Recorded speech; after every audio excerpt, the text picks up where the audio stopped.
Somos única e ao mesmo tempo somos muitas. Estamos na capital, no interior, estamos onde você estiver, até no exterior. Transformamos sonhos em profissão, tecnologia em inovação, saúde e segurança em bem-estar, conhecimento em futuro, talento em liderança. Transformamos até a sociedade. Representamos e incentivamos indústrias, empresas e startups em tudo que elas precisarem, do setor A, B ou C e de qualquer tamanho. E para elas entregamos soluções únicas, integradas e personalizadas, porque somos muitas e ao mesmo tempo uma só. Viva a transformação!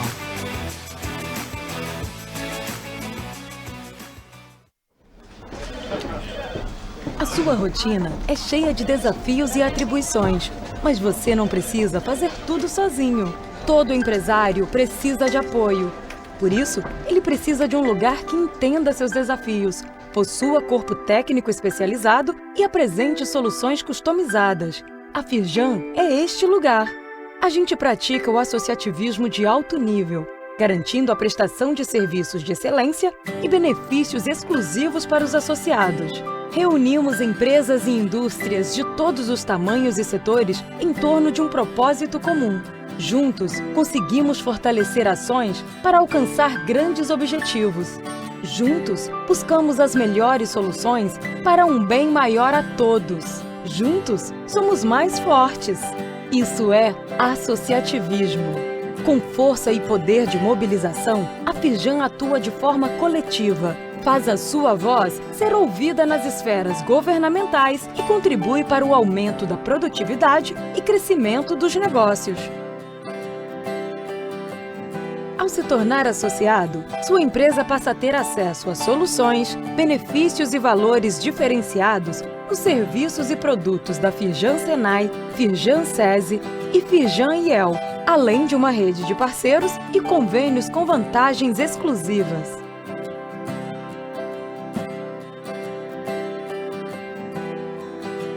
Portanto, seja sua empresa pequena, média ou grande, da indústria ou do encadeamento produtivo, a Firjan é para você, por meio dos nossos sindicatos e da Firjan CIRG. Para ter acesso a todas as vantagens é muito fácil. Basta acessar nosso site, preencher a ficha de pré-cadastro e aguardar o contato da nossa equipe. O lugar do empresário é na Firjan. Conte com a nossa parceria estratégica. Conheça todas as vantagens de se associar em firjan.com.br/associe-se. Juntos, somos mais fortes. Seja associado!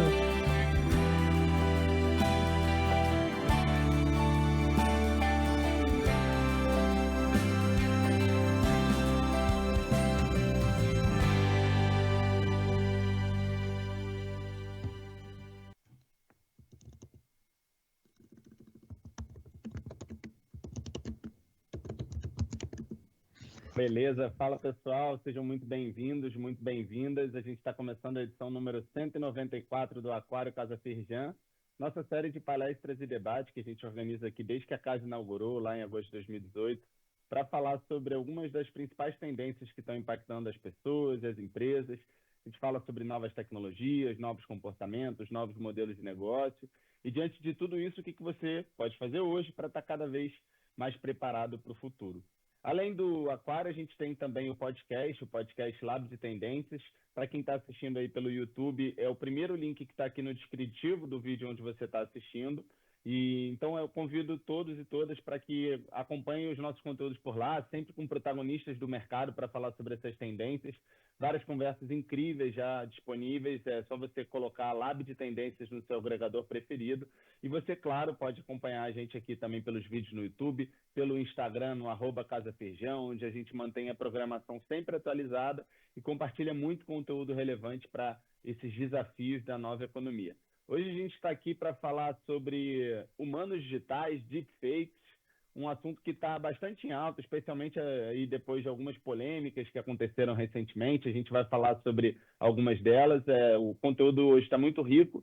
E esse evento aqui hoje, essa conversa, é uma parceria com a VFX, que é uma grande instituição aí de efeitos visuais, entretenimento digital, tecnologia e inovação, inclusive que vai acontecer um grande evento agora em setembro da VFX na Casa Firjan, uma super parceria que a gente está realizando aí pela segunda vez, inclusive. Então, antes da gente começar o nosso papo aqui hoje sobre humanos digitais e deepfakes, eu queria passar a palavra aí para o Matteo Moricone, para ele falar um pouquinho sobre a VFX e sobre essa parceria que a gente está realizando junto com a Casa Firjan. Matteo, tudo bem?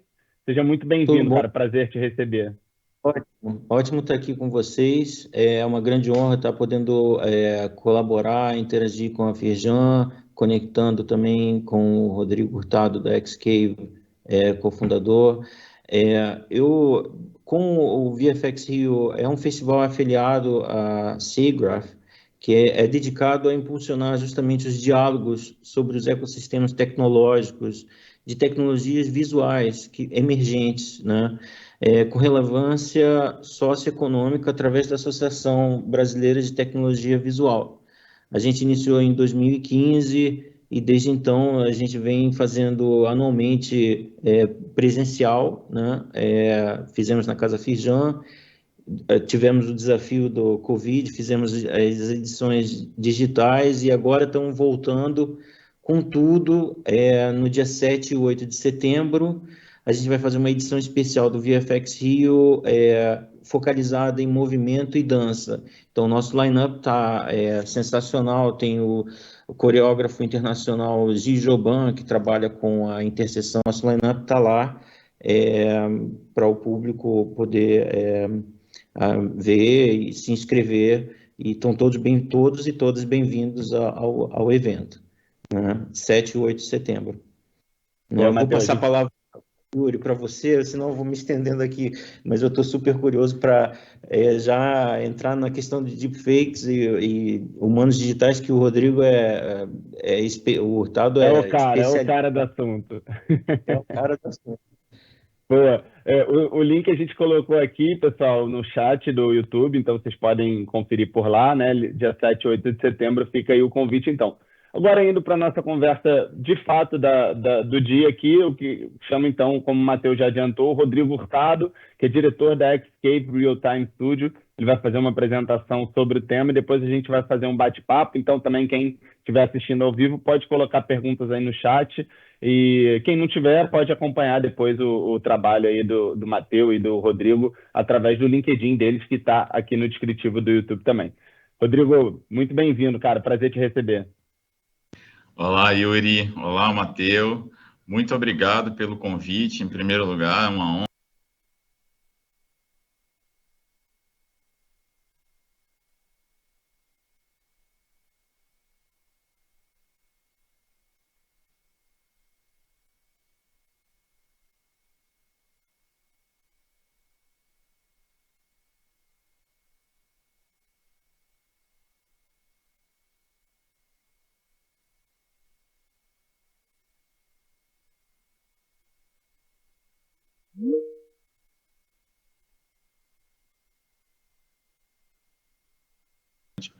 Que é de muita importância esse tipo de conteúdo. Eu acho que esse tipo de discussão ele tem uma contribuição enorme para o que está por vir, e a gente precisa realmente celebrar o fomento desse tipo de discussão. Porque para mim, ele era um assunto que estava mais restrito aos artistas visuais, né, e os produtores de conteúdo, especialmente de entretenimento, mas isso agora se expande para a nossa sociedade. Eu vou falar um pouquinho de mim antes, para que vocês me conheçam. Eu sou diretor criativo, sou diretor de um estúdio que se chama XCave, tem sede no Canadá, tem escritórios no Brasil e na Europa. E eu sou um dos diretores e também partner do estúdio. E no estúdio a gente trabalha com tecnologias emergentes, como renderização real-time, digital humans, inteligência artificial e outras tecnologias relacionadas. Quem quiser saber mais um pouquinho sobre mim, então, pode me pesquisar ali no Instagram, no LinkedIn, tem sempre alguma coisa que eu estou postando por lá, mas basicamente minha carreira toda veio da publicidade, sempre linkada com tecnologia, e eu sou um designer, e como designer sou apaixonado por soluções e sistemas, né? Todo designer gosta muito de pensar em sistemas visuais, mas em soluções. E eu trouxe fazer um share de uma parceria aqui, um projeto que foi realizado junto com o VFX Rio. Esse foi o primeiro filme de animação real-time da América Latina, em que a gente fez uma animação para celebrar, né, um evento do VFX Rio. E eu acho que eu trouxe esse filme porque a tecnologia real-time, ela está possibilitando a criação de novas intervenções dentro dos universos de interação entre humanos e máquinas e humanos e conteúdos. Então, seria impossível produzir um filme como esse, por exemplo, há alguns anos atrás, e isso hoje é possível através de tecnologias de games, né, que eram engines que eram necessariamente utilizadas para games e agora passam a ser utilizadas para produções de conteúdos desse porte. Então, não só imagens, mas especialmente humanos digitais, né? E quando a gente entra nesse tema, eu acho que é muito importante a gente pensar duas coisas, né? Todo o trabalho que a gente tem na natureza para gerar um humano, né? Então, que trabalho é esse que ainda não foi alcançado por nós, né? Então, a gente não consegue ainda gerar um humano. E o que a gente tenta hoje é trazer as representações virtuais e digitais realistas desses humanos. Então, quando a gente está falando de digital humans, a gente está falando de tentativas de representação e representações visuais, representações auditivas e representações que tragam a referência do que é a percepção do humano. E o que a gente entende de realismo, na verdade, quando em computação gráfica a gente usa um termo chamado fotorrealismo. Então, eu acho que é importante a gente fazer uma distinção muito clara entre o que é o fotorrealismo, que na verdade é a fotografia da realidade, e o que é o realismo. A gente não consegue, em computação gráfica, reproduzir a realidade. O que a gente consegue é reproduzir uma fotografia da realidade. E eu queria começar esse assunto falando disso, né? Então, a gente tem uma representação que é uma representação visual do que a gente entende por realidade, mas por enquanto é apenas uma fotografia. E essa técnica se divide basicamente em duas áreas, né, que são os humanos, que são genuinamente digitais, e os deepfakes.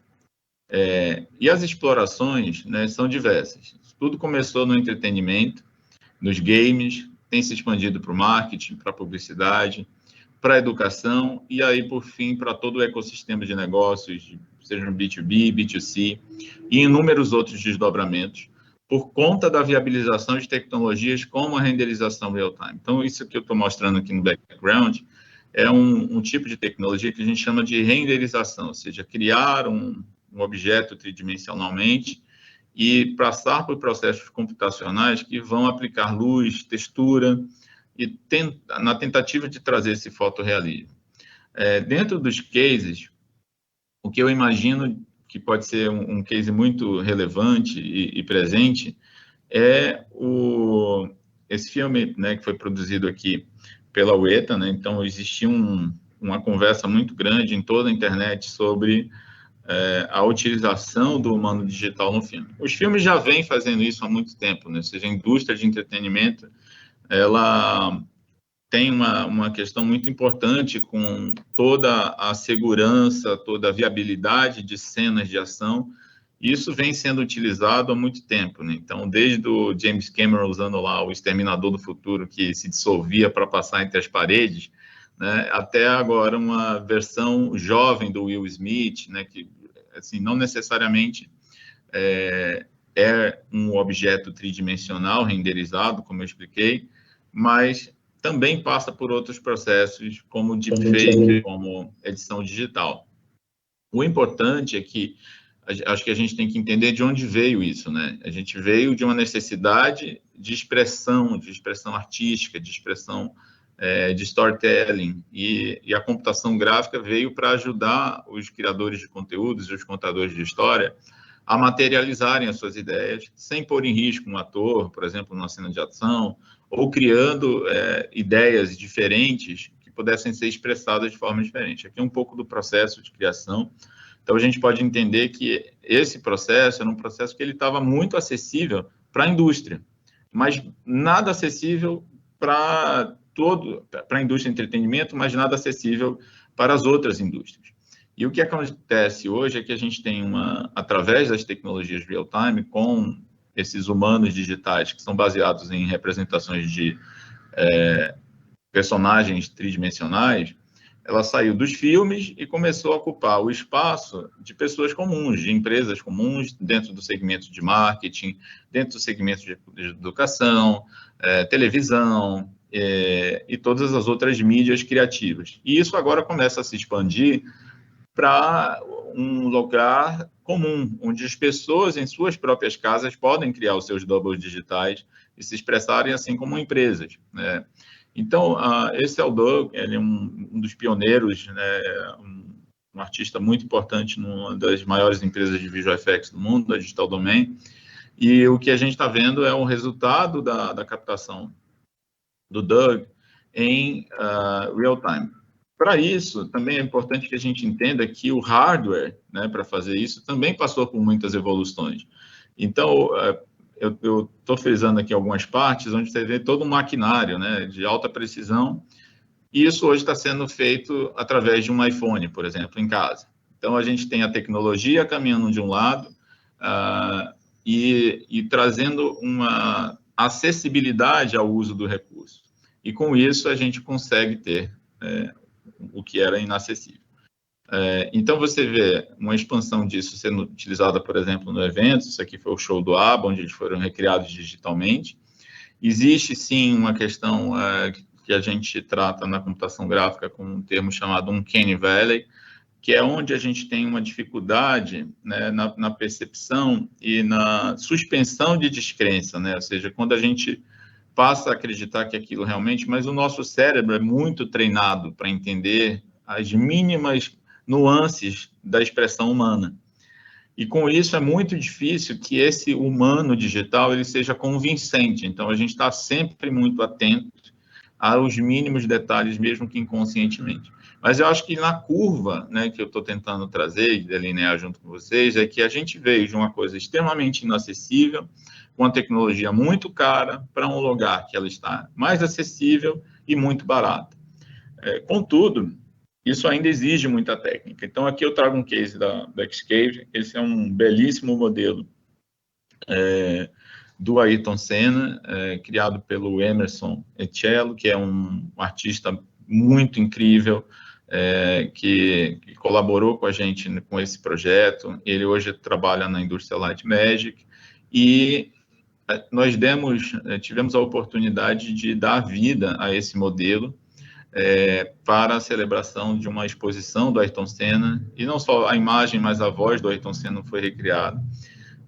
A técnica escolhida aqui não foi uma técnica de deepfake, né? Ele foi um humano digital baseado em um modelo tridimensional, e isso nos abre algumas questões, né? Então, a similaridade, né? Ou seja, o quanto essa expressão digital ela realmente teve a intenção de ser fidedignamente exata, né?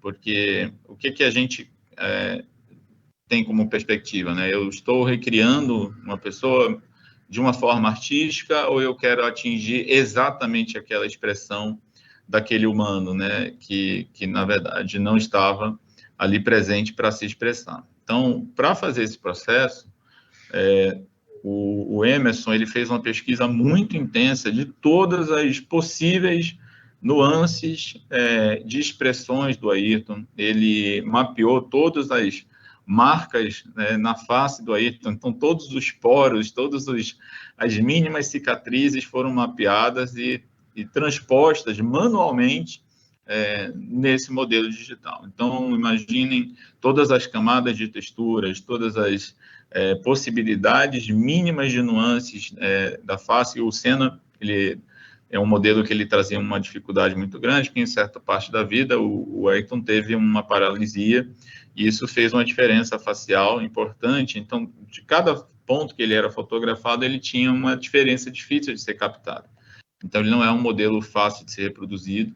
E hoje, assim, naquela época, a gente não tinha, obviamente, o hábito de fotografar em 360 em todos os ângulos, né, que é o processo que hoje se faz, porque é um registro importante, né? Então, se você pensa em ser replicado digitalmente no futuro, talvez seja importante você começar a se fotografar de várias frentes e faces para que você tenha registros suficientes para a sua recriação digital. E, felizmente, o iPhone já está ajudando a gente a fazer isso facilmente. Então, acredito que no futuro teremos doubles digitais mais disponíveis. Essa é uma parte importante do processo que é a parte do controle dos elementos da face.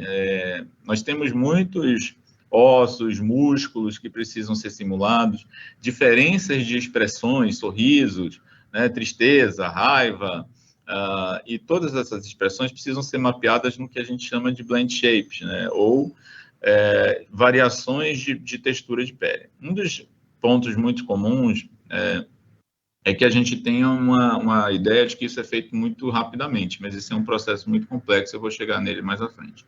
Aqui um pouquinho do resultado do áudio, né? Ou seja, também foram mapeados aí mais de 60 horas de áudio do Ayrton Senna. Quem produziu esse conteúdo foram nossos parceiros da Ucrânia, da Respeecher, foram também responsáveis aí pela recriação da voz do Luke Skywalker. E no processo de criação, né, a gente teve a contribuição de um ator muito legal, que é o Tristan Aronovich. Ele é um ator metódico. Então, foram mapeadas todas as microexpressões do Senna para que elas pudessem ser transpostas para esse humano digital. E o deepfake foi utilizado nesse processo não como uma ferramenta para a reprodução final, mas sim para a transposição do que a gente entende de animação. Então, deixa eu só avançar um pouquinho. Então, aqui o Tristan foi captado, todos os movimentos faciais do Tristan foram captados, então ele é bem fortinho, né? E o corpo dele não tinha nada a ver com o Senna, mas o posicionamento da cabeça, a imposição da fala, as expressões foram mapeadas, e a gente gerou um deepfake que ajudou os animadores. Essa animação foi feita em keyframe, que é uma técnica de animação de frame a frame, muito tradicional. Eu como diretor do projeto, eu preferi que a gente utilizasse essa técnica para que a gente tivesse uma autenticidade do processo de animação e do resultado de animação, ao invés de simplesmente uma mera reprodução. Então, acho que tem uma escolha, né, nesses humanos digitais que a gente precisa muito discutir, que é a que ponto eu quero chegar nessa reprodução. Eu quero que a audiência entenda que é uma reprodução criada, é uma expressão artística, ou eu quero uma reprodução fidedigna e exata do que seria a expressão. Então, aqui só voltando um pouquinho, vocês podem ver o Senna integrado via deepfake no corpo do Tristan, para que o animador tivesse essa referência e pudesse ali traduzir artisticamente e manualmente.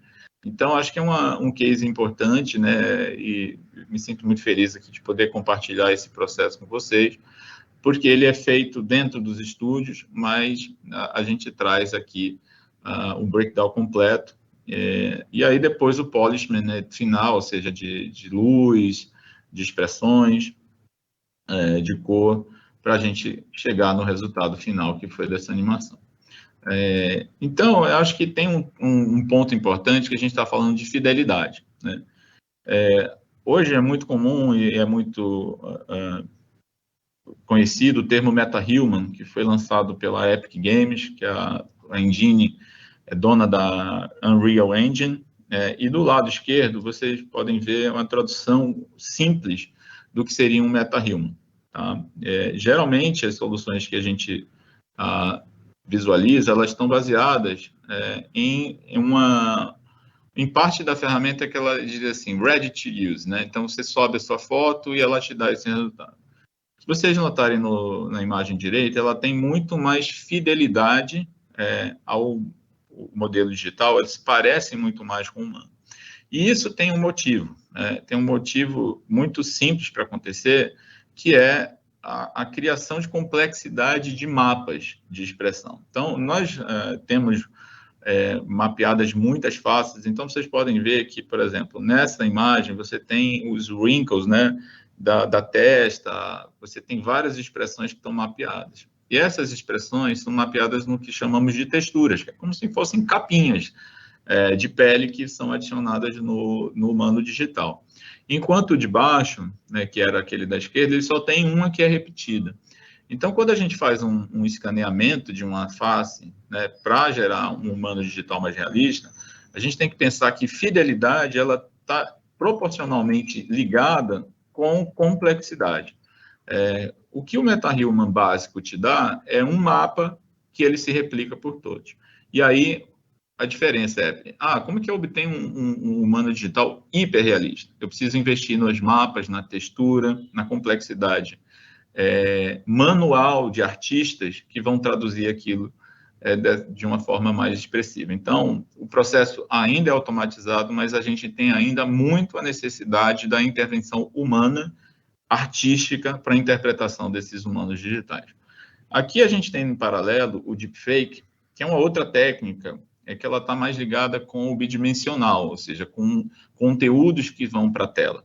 Obviamente, essas coisas vão se fundir, né, porque a gente está num caminho de expressão entre os mundos que estão se digitalizando, então eu acredito que no futuro essas técnicas irão se imergir. Mas o que essa técnica utiliza? Né? Ela utiliza um algoritmo de inteligência artificial para fazer uma análise, obviamente, né, algorítmica e preditiva, de como as expressões vão se comportar em faces diferentes.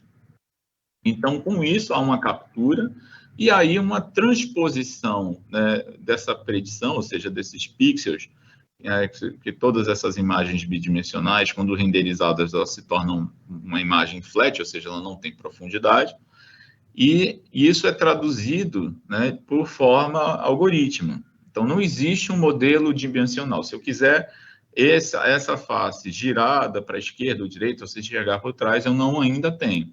Existem tecnologias de deepfake que estão sendo aprimoradas para que você tenha tridimensionalidade e espacialidade. Isso significa o quê? Se eu quisesse pegar ali aquele case do Zuckerberg, né, e quisesse caminhar por aquela cena, usando o deepfake hoje, eu não poderia fazer isso. Né? Isso ainda está em processo de evolução. A gente tem muitos investimentos em traduções de imagens bidimensionais, mas, como eu falei, para chegar na fidelidade que aqueles outros modelos apresentam, né, os utilizados especialmente nos filmes, a gente ainda precisa de muita intervenção manual e artística.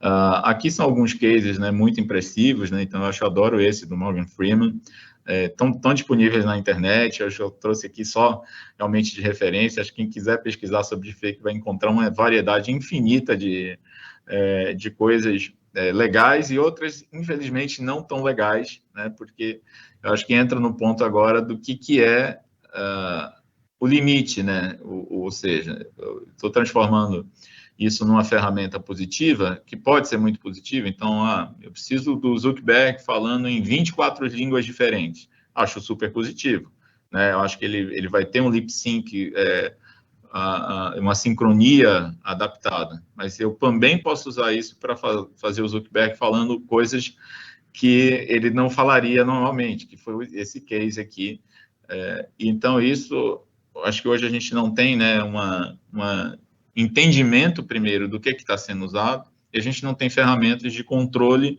muito elaboradas sobre isso.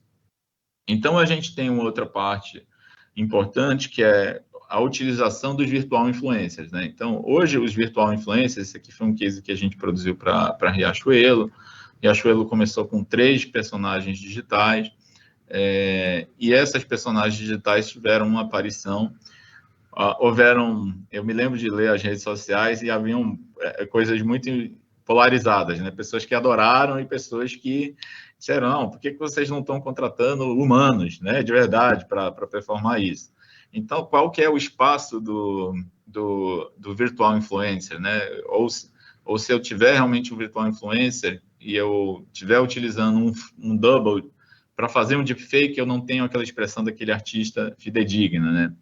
Mas eu acho que existe aí uma solução, aqui eu estou compartilhando outro case nosso, a gente criou um agente virtual de cultura corporativa, Essa é uma ferramenta da Xcave para corporações, onde o uso corporativo foi muito bem-vindo, né? Então, ela é uma personagem que ela, obviamente, se molda aí com diversas características físicas, né, pela flexibilidade que a gente tem de expressões, e ela está ali para conversar sobre cultura corporativa com todos os funcionários de uma grande corporação. Uma das ferramentas que a gente identificou e a gente criou para essa personagem, foi uma ferramenta de cultura contra a violência feminina, né? Violência de gênero, e criamos um termômetro onde, através de algumas perguntas, por exemplo, muitas mulheres não sabem, não têm consciência de que estão sofrendo violência sexual, né? Violência ela psicológica ou outra. Então, através dessa personagem, de um simples bate-papo, um questionário, ela era capaz de fornecer um percentual de diagnóstico, dizendo, olha, você teve aqui, nessa condição, 75% de chance de ter tido uma agressão, e isso tem, você sofreu esse tipo de agressão, e você tem 75% de chance disso piorar, né, disso evoluir para uma outra condição.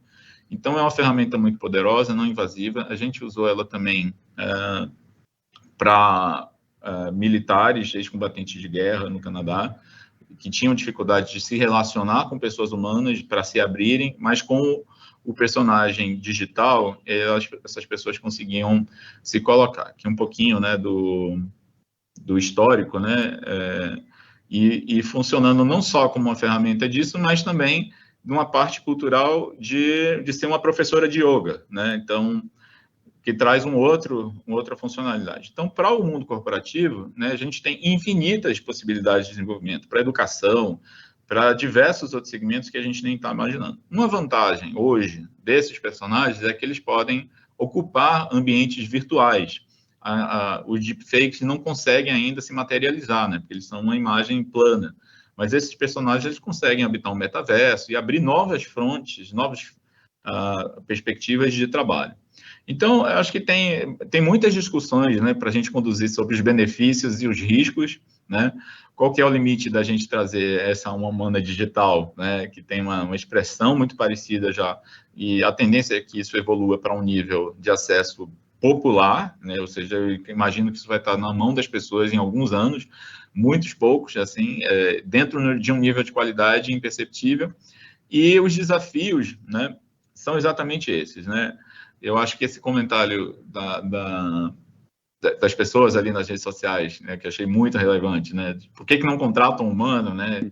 Mas, assim, qual que é o limite do humano na atuação, né? Eu vou ter humanos atuando esses ambientes digitais, ou não, né? O que eu posso automatizar desses processos, mas que eu ainda tenho a interferência humana? Então, eu acho que um dos grandes calos, né, da humanidade hoje são os atendimentos de telemarketing automatizados, né? Então, por exemplo, que facilitam muitas coisas, mas se tornam muitas vezes torturantes, principalmente quando você quer falar com um humano, né? Então, de que forma a gente transpõe isso e qual que é realmente a realidade? Porque até o momento nós estamos tentando atribuir funções humanas para humanos digitais, mas eles são muito mais que isso. Eles podem ir muito mais além, com outros desenvolvimentos. Esse filme aqui, por exemplo, é um filme todo produzido num engine de real time, onde uma atriz, ela não foi representada, mas com certeza é importante a intervenção humana em outras etapas desse processo. Então, não necessariamente a atriz apareceu, mas essa modelo ela foi baseada em uma pessoa, né? Ou ela foi captada por um humano. Então, no background, ainda sempre existe essa intervenção humana, e eu acho que esse é o maior desafio, né? Onde é o nosso limite, onde começam os desafios, né, de expressão desses novos amigos que estamos construindo e fazendo para o nosso presente e para o nosso futuro. Aí eu deixei o meu contato e acho que agora eu queria bater um papo com todo mundo para a gente explorar cada vez mais esses desafios aqui. Sensacional. Cara, muito bom, Rodrigo. Acho que você passeou por vários dos temas aí que a gente quer abordar um pouco nessa nossa conversa, né? Para começar, eu queria fazer uma pergunta bem básica, e aí, Matheus, fica à vontade depois para, enfim, para contribuir também e para fazer outras perguntas, mas basicamente, assim, fundamentalmente, qual que é a diferença entre humanos digitais e deepfakes? E até pela sua apresentação também me dá a impressão de que, a priori, essas tecnologias têm sido muito mais utilizadas no entretenimento, né? E eu queria que você falasse um pouquinho sobre aplicações práticas, assim, mais nos negócios, nas empresas, especialmente acho que nos humanos digitais talvez tenha mais cases, né?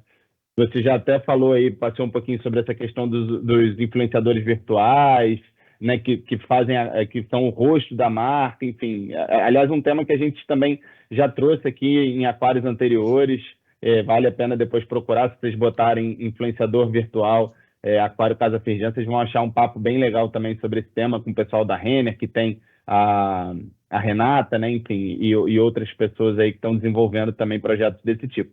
Mas fundamentalmente, diferença entre humanos digitais, digitais e deepfakes e aplicações mais práticas na indústria.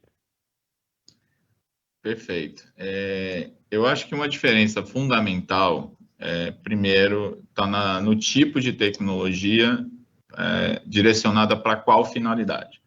A gente tem que entender que o deepfake ele é uma manipulação de imagem baseada num universo bidimensional. Ou seja, eu estou falando de um filme, eu estou falando de um vídeo, né, eu estou falando de uma finalidade que basicamente está destinada a ser exibida como uma mídia de vídeo. Tá? Eu acho que isso, para o deepfake, ele é muito bom. Né? O deepfake ele ajuda a gente a ter, por exemplo, como eu falei, o Zuckerberg falando em diversas línguas, eu ter um ghost do Zuckerberg imitando o Zuckerberg e fazendo todas as apresentações personalizadas do Zuckerberg para todas as outras milhares de palestras que ele possa ter. Isso dentro de uma empresa, dentro de um mundo corporativo, poderia dizer, eu trago o meu CEO, faço um deepfake do meu CEO, e ele não vai precisar falar individualmente com cada um dos 100 mil funcionários da empresa. Eu vou ter 100 ghosts do CEO falando, oi, Yuri, tudo bem? Oi, Matheus, tudo bem? Né? Então, o deepfake é muito poderoso. Né? Na educação, especialmente, eu posso ter deepfakes sendo traduzidos para diversas expressões culturais. Então, em vídeos educacionais, eu posso trazer mais personalização. Então, eu quero um deepfake para escola pública, onde eu tem um personagem que ele tem uma característica mais de sotaque nordestino, de voz e de aparência, ou que ele seja mais destinado ao público feminino, né? E eu não necessariamente preciso de um source que que tenha essa característica, porque eu posso... eu posso voltar aqui a apresentação e só ilustrar o que eu estou comentando, porque acho que pode ajudar um pouco a entender melhor os diversos usos, né? Então, quando eu tenho essa capacidade, quando eu tenho a capacidade de ter um source que eu posso distribuir ele com diferentes expressões, isso é muito útil, né?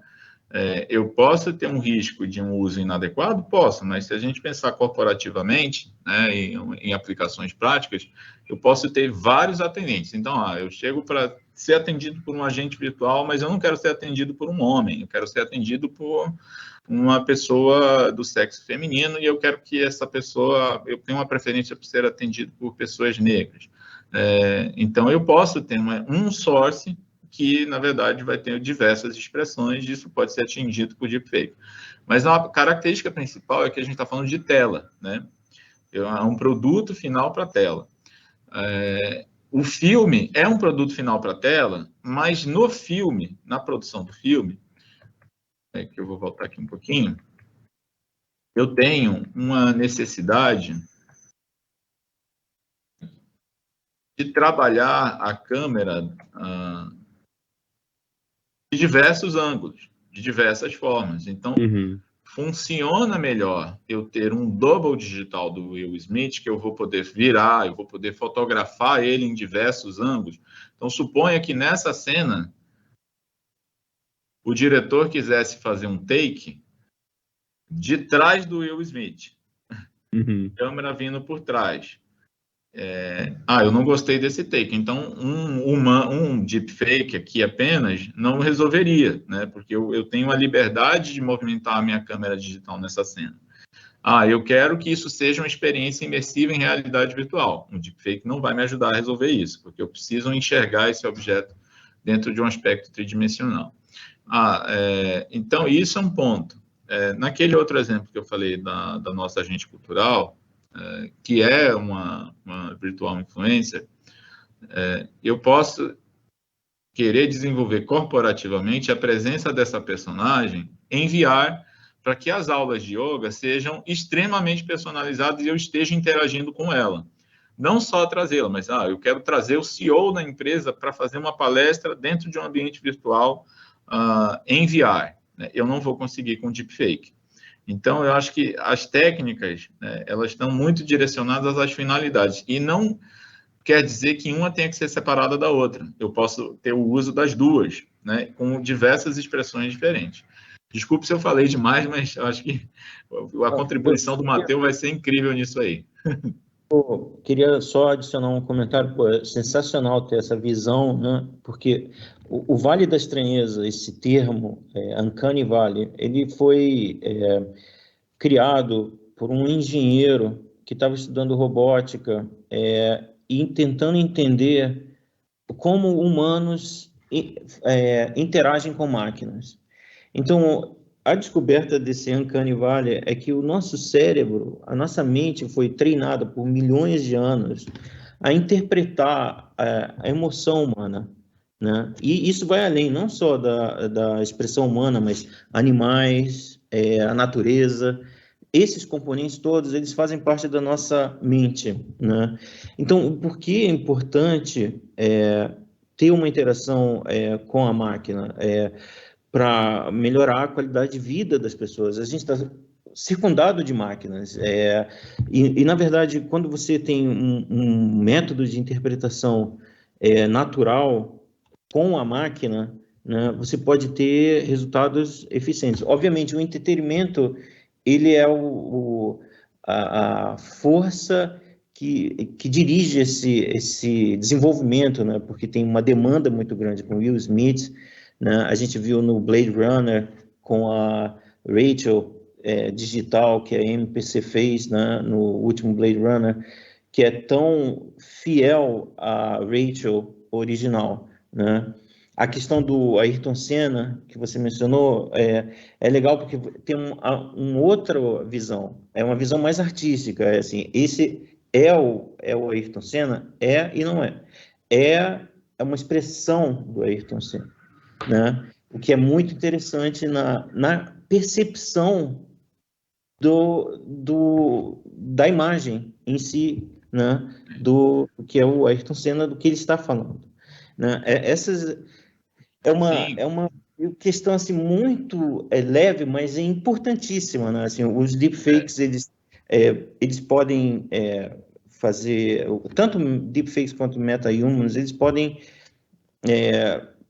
ferir, né, ou eticamente dar opiniões ou direcionar a opinião pública para algum lugar que não seja tão interessante, mas o benefício de explorar essa tecnologia é na narrativa, numa narrativa construtiva, né? E à medida que processos com inteligência artificial começam a se desenvolver mais e mais, vai ter uma convergência. Eu acho que você falou muito legal dessa convergência, né? E dessa possibilidade de convergir com, por exemplo, um coach de yoga. É interessantíssimo, não é que vai substituir o trabalho humano. Talvez um coach de yoga vai poder empregar muito mais pessoas, porque vão ter especialistas trabalhando para desenvolver esse serviço, essa capacidade de interação com o humano. Bem, me estendi aqui, mas eu acho que você poderia comentar um pouco dessa questão. Eu só queria comentar uma coisa, assim, né? Por exemplo, que existe uma diferença entre você assistir o Ayrton, né? Você ver o Ayrton, que é o que a gente está acostumado a fazer, e o que a gente não está acostumado ainda, mas que poderemos fazer, é encontrar o Ayrton. Então, se eu quiser me encontrar e eu ter a presença do Ayrton, eu vou ter ela hoje materializada num ambiente digital.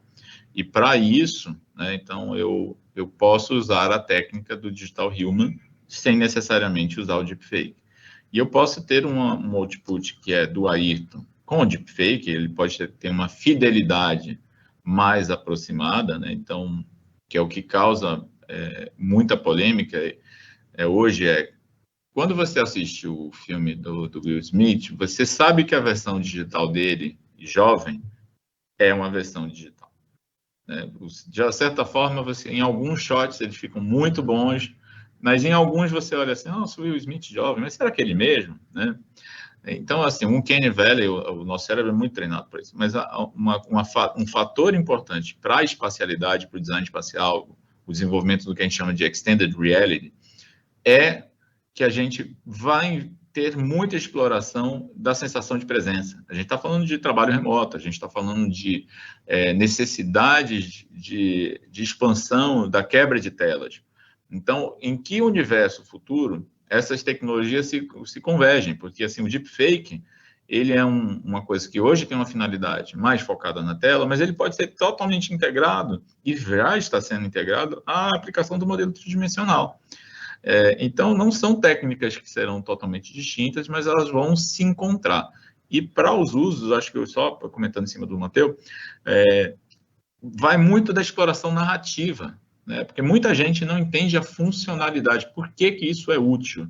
Né? A gente está falando de um universo onde as marcas, principalmente, elas têm um poder de expansão e democratização do acesso à tecnologia. Então, os humanos digitais, eles estão presentes em ambientes digitais. Né? De que forma a gente pode melhorar a vida das pessoas nesses ambientes digitais? Que processos a gente pode renovar? E não somente tentar replicar os processos que a gente tem no mundo tradicional.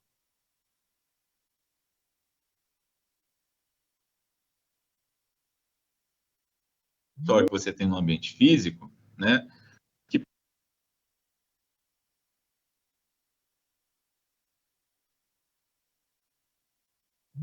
Onde eu percebo. Então, a Apple lançou o seu device, né, de Mixed Reality, né, com o Spatial. Né? Então, de que forma a gente pode redesenhar? Onde estão os designers, né, e pensadores de design espacial que precisam se integrar com os pensadores de arquitetura, né, e de comportamento humano, né, para se entenderem de que forma a gente pode se expressar nesse lugar. Desculpa, Matheus, você quer falar alguma coisa? Não, falando sobre computação espacial, é algo muito novo, né, que está sendo desenvolvido numa velocidade enorme, né, e eu acho que é legal pensar na questão assim, se a gente for revisitar as grandes obras arquitetônicas da história, né, e ver o que está acontecendo hoje em um metaverso, né, aí você começa a ver o homem se torna presente dentro de um ambiente, né? O homem se torna presente e interage, né? Quando você começa a pensar nessa forma, né, espacial, é muito diferente de um storytelling bidimensional, né?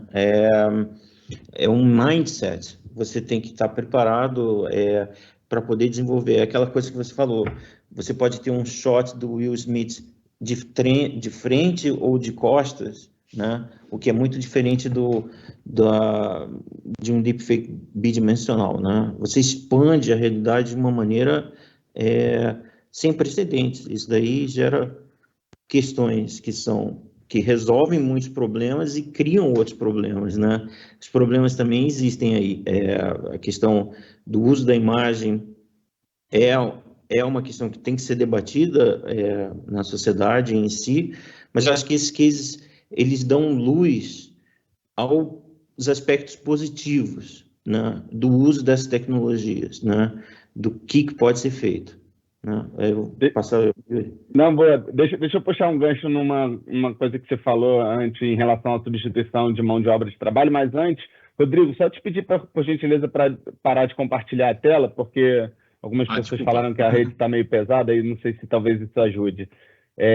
Sobre essa questão de substituição de mão de obra, recentemente a gente viu aí uma greve em Hollywood de roteiristas, de atores, artistas de um modo geral, e entre as pautas dessas pessoas estava a questão da substituição de mão de obra a partir da inteligência artificial, a partir do uso também de deepfakes.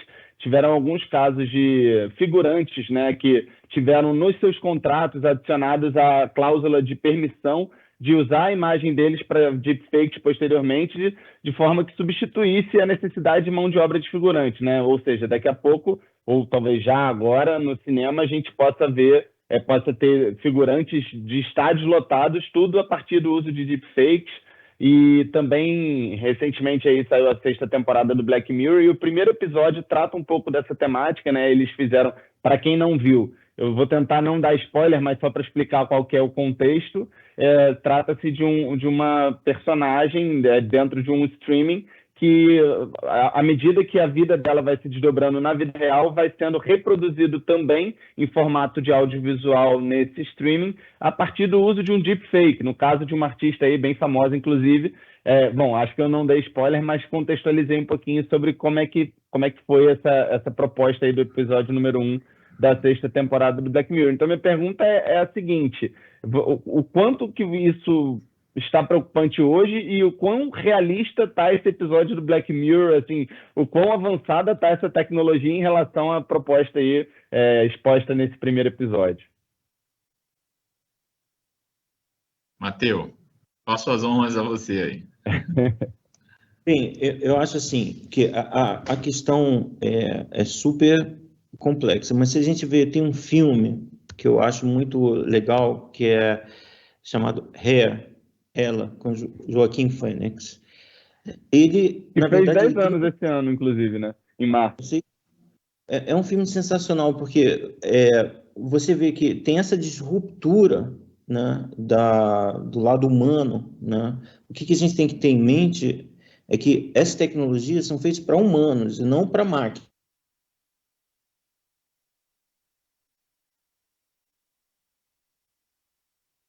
O Hair é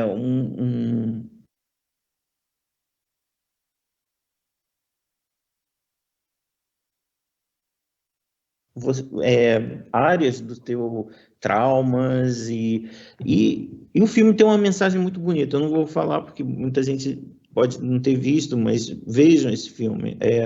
Eu acho que o filme também aborda essas questões polêmicas, né? De mau uso, né? E eu acho que esse é o momento onde todos estão experimentando coisas novas, né? Coisas que são muito interessantes, coisas que não vão funcionar e coisas que são totalmente erradas. Mas eu acho que o que vai ficar é o que é de bom, o que tipo o Rodrigo está desenvolvendo, outros estúdios estão desenvolvendo. Essas visões, elas se somam e causam assim um impacto positivo na sociedade. Esses que são, assim, eu acho que a minha opinião sobre isso é essa. Hurtado, como é que você vê isso? Olha, eu acho que essa questão que o Yuri trouxe, ela é muito complexa, mas ela é muito pertinente porque ela nos leva para um lugar onde não temos respostas ainda, né? E eu acho que dos últimos anos, essa é a primeira vez que não temos respostas claras sobre o que é o futuro, de fato, né? Então, existem muitas pessoas se sentindo totalmente ameaçadas por essas tecnologias. Eu tenho uma visão particular, essa é uma visão minha, não uma visão do estúdio que eu represento, mas assim, eu entendo que é a primeira vez que nós estamos criando algo que não é somente uma ferramenta, né? Uma ferramenta, eu me lembro muito bem, em 1995, quando eu fui desligar o computador, o Windows não desligou quando eu queria. Ele processou o meu pedido, né, quando eu apertei o botão, e aí ele me disse, o seu computador já pode ser desligado. Então, naquele momento, virou uma chave para mim que eu disse, opa, não sou eu que estou desligando a máquina, né? É ela que está dizendo quando que ela vai desligar e quando eu posso desligar ela. Então, parece simples, mas eu entendo que, assim, né, voltando ali ao começo da palestra, né? Então, assim, a gente não conseguiu ainda recriar um humano, né? A gente consegue multiplicar os humanos. Mas eu sou pai de 2 filhos e eu não conheço nenhum outro pai que tenha um controle absoluto sobre seus filhos, né? Porque eles são seres autônomos, Então, a máquina de escrever era uma ferramenta que não era autônoma. Quando a gente tem o Word, que foi uma tradução Rodrigo, da máquina de... Oi. Desculpa, perdão. A Roberta falou aqui que a gente teve um problema na rede, caiu. Roberta, se você puder confirmar no chat só se está sendo gravado o que a gente está falando agora ou se a gente tem que esperar para voltar. Tá bom. Está sendo gravado, tá bom. Então, beleza.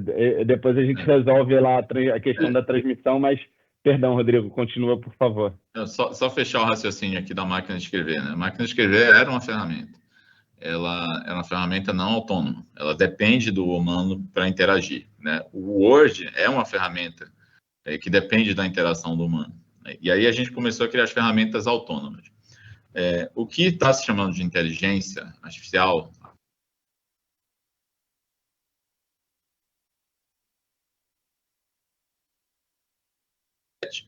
ela simula uma inteligência. Com isso, eu compartilho muito a ideia de que a gente ainda está no início desse processo.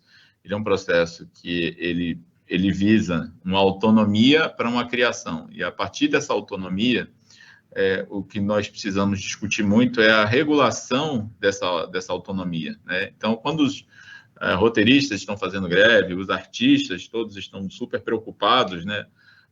Com o seu uso, designers, né, fotógrafos, filmmakers, gerentes de projeto, né, então todas as ferramentas que estão sendo automatizadas silenciosamente, porque isso já está acontecendo no chão de fábrica, né, na indústria automotiva há anos, né, a gente está partindo para a agricultura, para todas as fases, então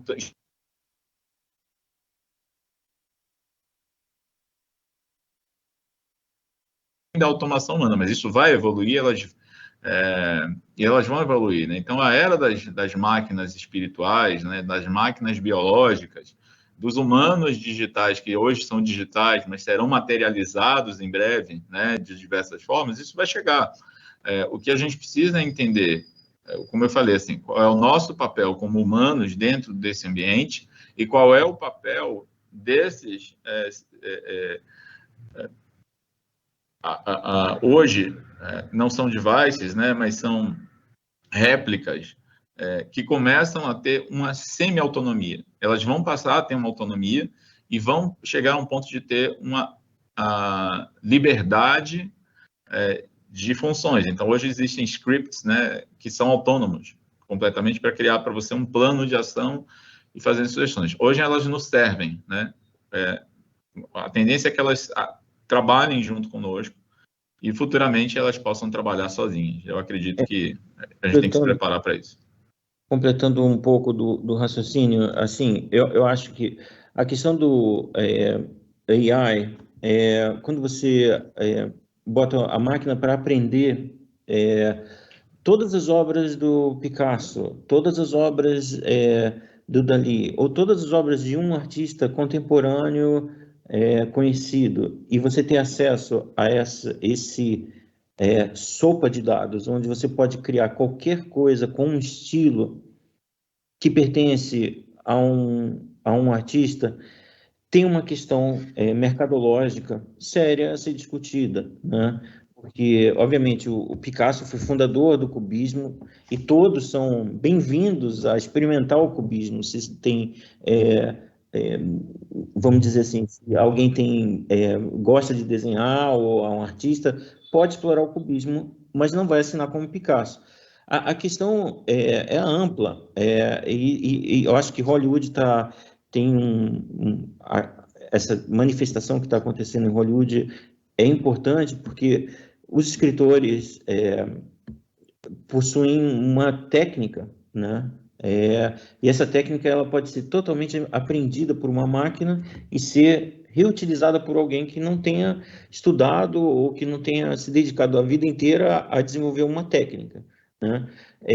Mas eu acho que isso vai se tornar mais um motivo para surgimento de um business model, né? Onde alguém que tenha uma base de dados tão rica que eu possa levar e escalar para outros projetos de forma autônoma.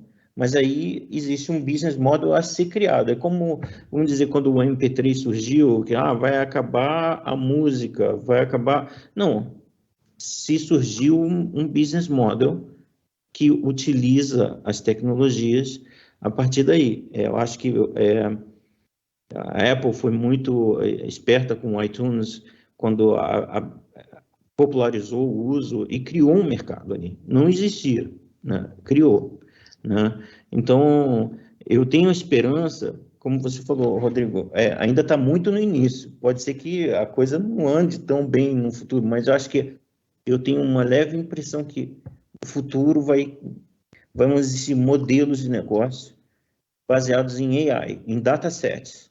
Se eu tenho um dataset que faz algo muito bem, que pertence a mim, de minha autoria, eu posso levar esse dataset para outros business. E aí tem um grande potencial de surgir uma economia aí dentro desse mecânica, né?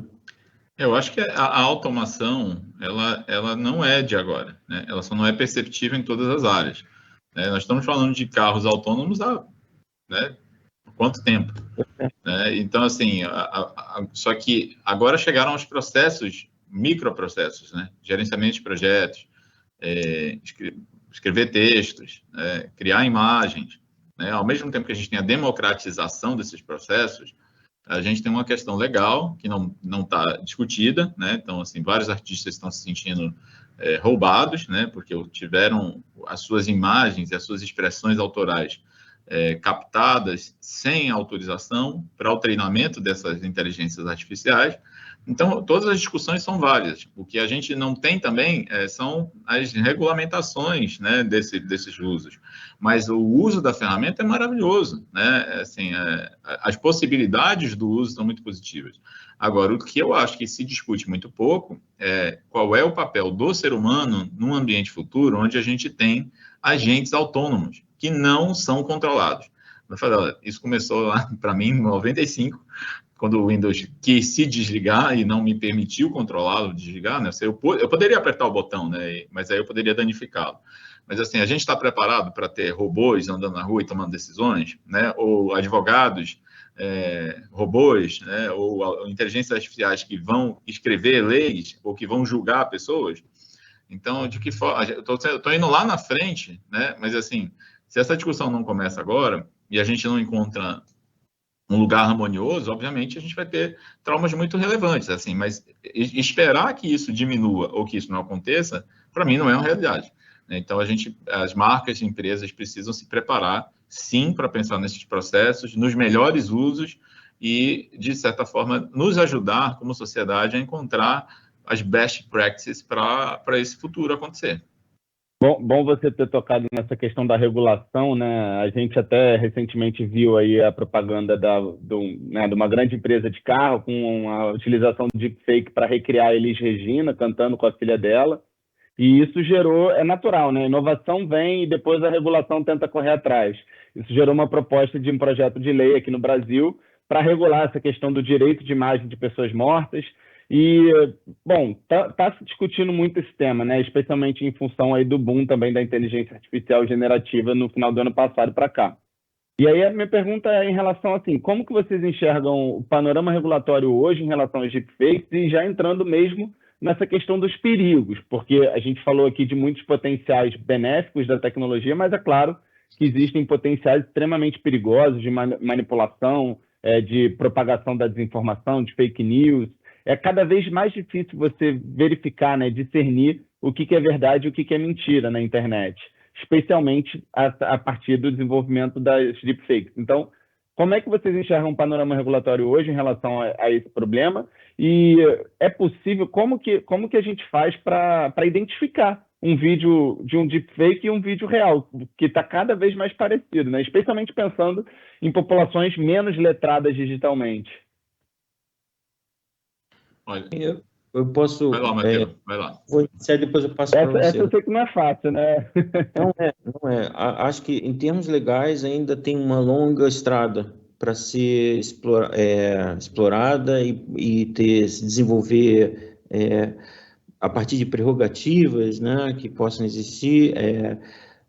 questões legais que possam regular isso. Agora, se a gente for olhar no futuro, né, as questões do uso da imagem, o Uncanny Valley já estamos próximo de uma quebra de paradigma, onde a gente não vai poder discernir o que é real, o que é fake, né? E eu acho que a grande questão tem um intuito de ferir? Se o intuito é de ferir coletivamente ou individualmente alguém, né? Obviamente é uma péssima ideia ter o uso do deepfake para isso, né? As questões estão abertas, né? Mas eu acho que assim o intuito é o que vai contar, né? Numa questão legal, né?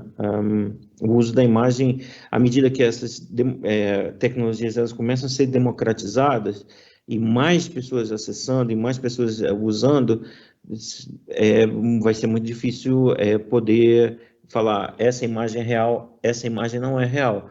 Mas o que a gente vai poder ver essa intenção não foi boa e essa intenção é boa.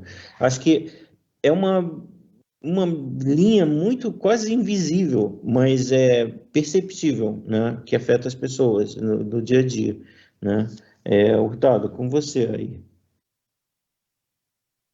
Olha, na minha visão, eu entendo que nós temos que acelerar as discussões sobre regulamentação, né? Porque a movimentação que está sendo feita, né, dentro dos caminhos de inteligência artificial, seja com humanos digitais, deepfakes ou quaisquer outras expressões, elas vão evoluir numa velocidade muito mais impressiva do que o que a gente está preparado, assim, do que eu acredito que estejamos preparados como sociedade. Eu acredito que é inevitável a substituição de trabalhos, obviamente, repetitivos, né? Os trabalhos que podem ser totalmente automatizados, para mim, estão em risco, obviamente, mas, ao mesmo tempo, eu acredito que temos o poder de regular esses trabalhos, porque, assim, se você fala hoje, por exemplo, olha, encontramos um telemarketing, né, autônomo, né? O quão é eficiente, de fato, né? Porque a falta de intervenção humana nesse tipo de processo, por exemplo, é extremamente dolorosa. Então, em que pontos, né, a gente tem que tomar cuidado para não se ludibriar com os possíveis potenciais reais, né, da tecnologia e acharmos que de uma hora para outra vamos sumir da face da Terra e que não seremos mais úteis, né? Isso também não é uma coisa que eu acredito que vai acontecer. O que eu acho que é importante é que a discussão aconteça e que a gente tenha, né, hoje, quais são os especialistas capacitados para diagnosticar um bom ou mau uso da inteligência artificial dentro de corporações, né? Quais são os designers preparados para lidar com sistemas complexos generativos colocados. A gente vem de uma estrutura de publicidade, por exemplo, que trabalha com um grande empenho para a geração de por exemplo, grande filme. Mas o que eu discuto aqui dentro de uma outra perspectiva, dentro da Xcave, a gente tem uma solução generativa de produção de conteúdo capaz de customizar milhares de conteúdos para diversos públicos.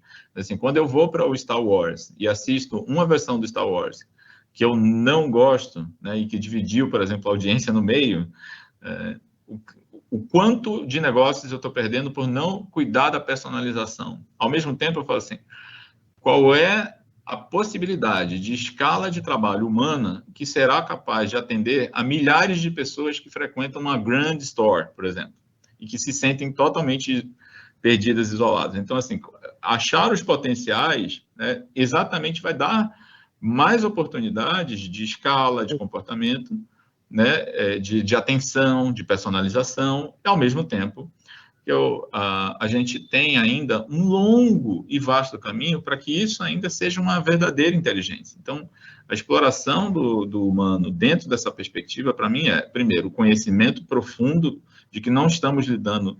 Eu acho que nos últimos anos a gente teve um decréscimo muito grande do entendimento do que é a complexidade.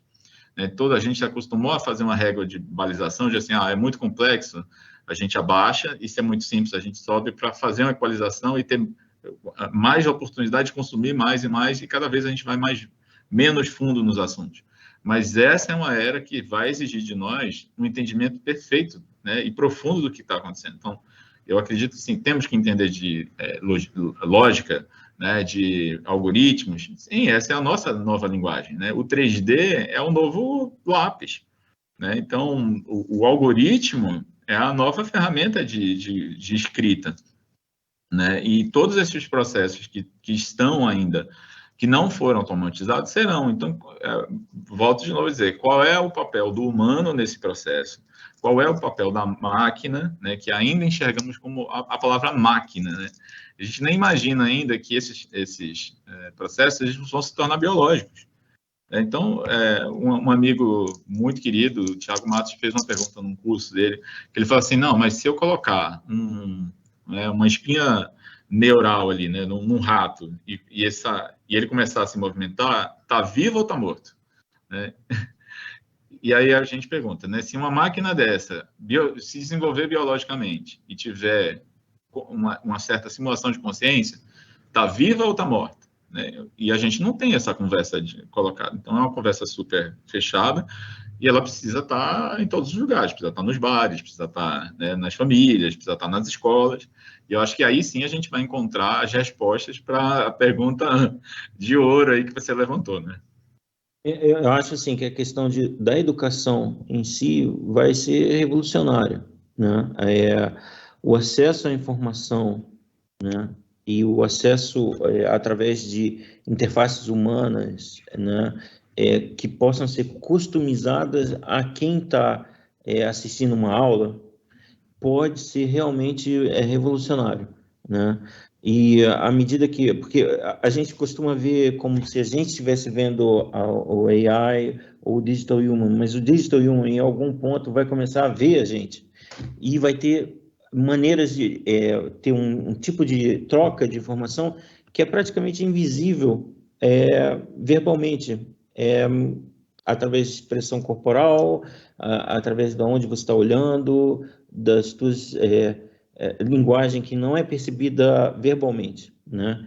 Aí que vai ter uma revolução. Eu acho que a educação é uma das áreas que vai ter um grande impacto. Eu acho que faz todo sentido pensar em educação, porque se a gente tiver um núcleo que pensa em educação, as questões éticas e as questões do mau uso dessas tecnologias, elas se tornam até secundárias, porque você vai ter um benefício muito maior, né, quando você faz o bom uso dessas tecnologias, né? Em termos de business, é muito melhor, né, na minha opinião. Eu acho que é... Boa. Bom, pessoal, tá muito bom o papo, acho que renderia aqui mais horas facilmente, né? De assuntos é o que não falta para abordar, mas acho que a gente chegou aqui, conseguiu abordar muito, muito bem, até eu diria, o que a gente se propôs a abordar dentro dessa conversa. Então, eu queria agradecer demais, Matheus, Rodrigo, todo o pessoal que está assistindo até aqui também, e passar para vocês as considerações finais e uma dica de conteúdo também, pode ser sobre o tema, mas pode ser de um modo geral, assim, sobre negócios, empreendedorismo, enfim, tecnologia, o que vocês estão lendo, vendo ou ouvindo no momento que vocês gostariam de compartilhar aí com a nossa audiência. Bem, eu tenho visto muitas coisas ao mesmo tempo, né? E eu tenho, assim, a ideia muito clara que todas as tecnologias vão convergir. E a inteligência artificial é justamente a força, o driving force dessa convergência de digital humans, da interface humano, homem-máquina. A AI vai ter um grande importância nesse desenvolvimento, né? Eu tenho estudado várias coisas com relação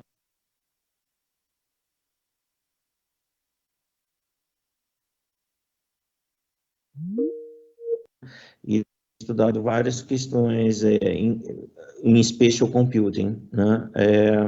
E eu acho que ainda tem muito chão para se desenvolver.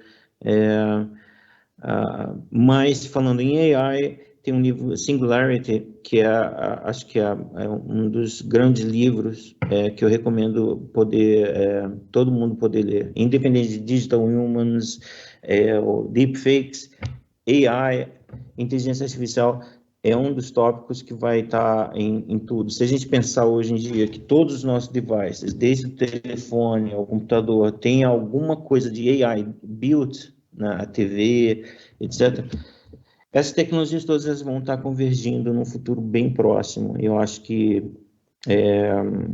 e o acesso a essas informações elas estão bem abertas na internet. Tem grupos, o Midjourney tem um grupo dedicado no Discord, que eu sigo, que eu acho que é muito legal se as pessoas estiverem interessadas, e falam muito dessas tecnologias, inclusive de deepfakes, nesse grupo aí.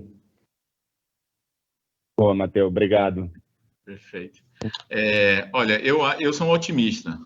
Eu sou sempre uma pessoa que eu sou um pessimista otimista. Eu fico olhando o que vai dar errado, mas pensando sempre em tudo que vai dar certo. Eu acho que é a primeira vez na nossa história que a gente tem a possibilidade incrível de nos expandirmos de formas sem precedentes. Eu acho que isso é incrível. Eu acho que a integração chegou, né? Ela vai habitar nossos corpos, ela vai habitar as nossas mentes. A expansão das tecnologias, né? Se a gente olha ao redor, nós somos muito mecânicos, cabos, né? Telas, né? Então, esses devices espaciais, eles começam a atrair a nossa atenção. A expressão dos humanos digitais, né? Então, imagina assim, quantas pessoas não querem criar clones de si mesmo para fazerem mais tarefas em menos tempo, ou poderem se replicar e se expandir. Acho que outra coisa também é que a gente começa a entender o nosso lado mais espiritual, né? De que forma nosso limite, né, físico nos prende, né? Então a gente já está quebrando as barreiras físicas trabalhando de casa, remotamente, né? Uma coisa que eu sempre falo assim, né? Qual é o respeito que a gente tem no horário de trabalho comum, convencional, ao nosso relógio biológico? Então, assim, nem todo mundo está ativo às 9 da manhã. Então, a outra coisa é que a gente precisa entender mais o cérebro, né?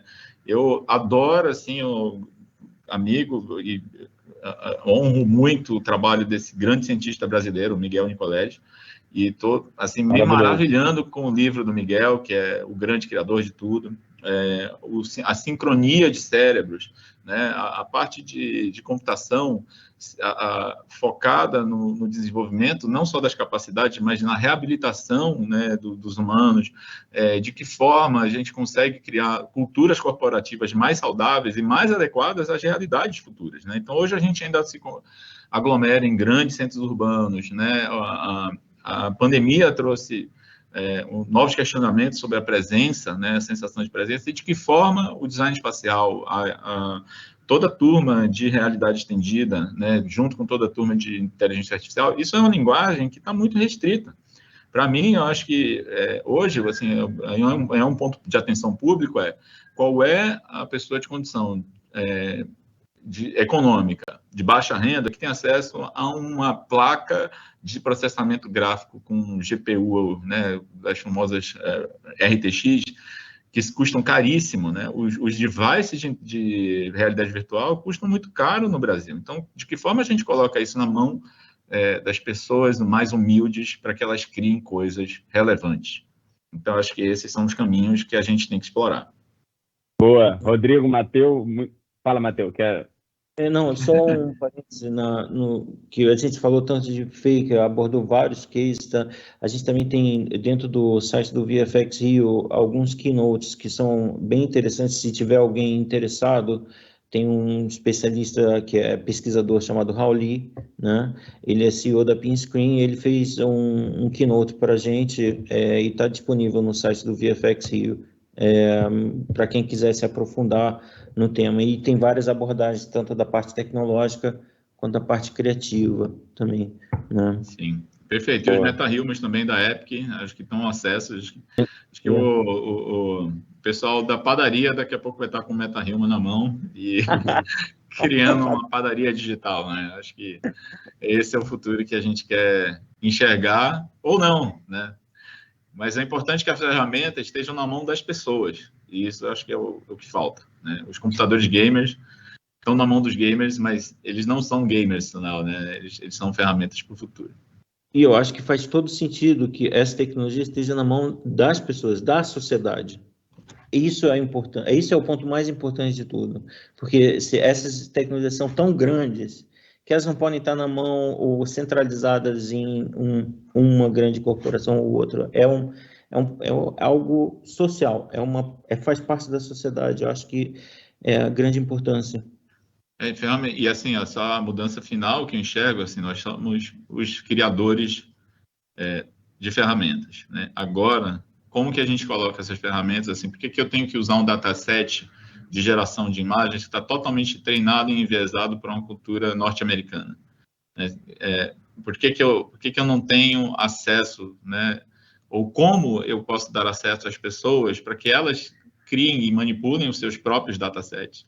E sim, corporações com datasets próprios, né? O dataset é a biblioteca, vamos dizer assim, de conteúdo a qual uma inteligência artificial é treinada. Então, se eu vou gerar resultados com isso, eu preciso colocar isso na mão das pessoas para que elas possam se expressar e fazer desse mundo um mundo melhor.